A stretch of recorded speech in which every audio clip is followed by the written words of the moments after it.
Ridley Scott's 2023 historical epic Napoleon was a critical and commercial disappointment for the filmmaker, yet its failure was already presaged by a classic movie made nearly a century earlier.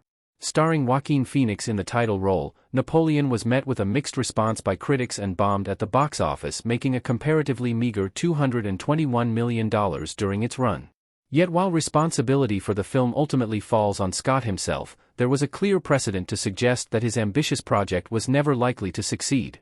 There are many factors unique to Scott's film that influenced its performance. An enormous budget of between $130 and $200 million, for instance, meant that it would have to make a sizable impact at the box office in order to break even, a difficult feat in a genre notorious for producing bombs.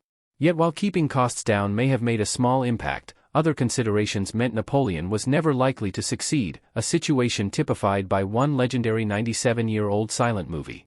Abel Gant's Napoleon proves Scott's movie was doomed. Abel Gant's Napoleon Black and White.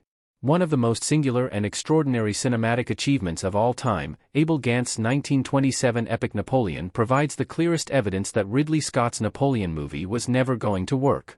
Where Scott's film covers a huge portion of the legendary emperor's life, ranging from the execution of Marie Antoinette to his imprisonment on St. Helena, Gant's film takes a different approach, covering Napoleon's education in 1783 to 1796 and the invasion of Italy.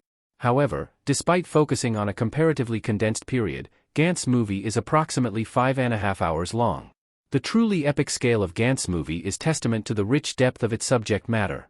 In 330 minutes, Napoleon covers Bonaparte's fomentation as a brilliant tactician and leader, his involvement in the French Revolution, his passionate relationship with Josephine, and his establishment as a great French general.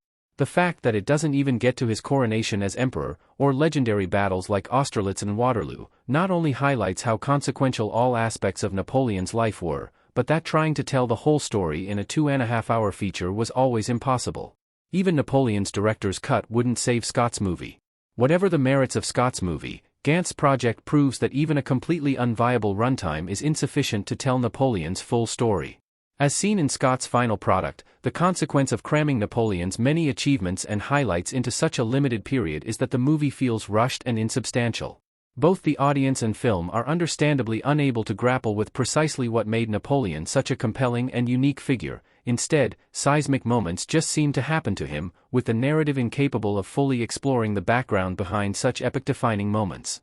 Ordinarily, as has been the case with other Scott films like Kingdom of Heaven, the director would be able to produce his own extended cut of the movie, free from the runtime limitations imposed by a studio for commercial viability. However, even here, Gant's movie proves that a director's cut couldn't save Scott's project. Even if Scott included all his unused material, it's hard to imagine that the end result would eclipse Gant's 330-minute runtime. Considering that this movie only covers the period before Napoleon became emperor, Scott would likely have needed upwards of 10 hours, impossible, even for a director's cut.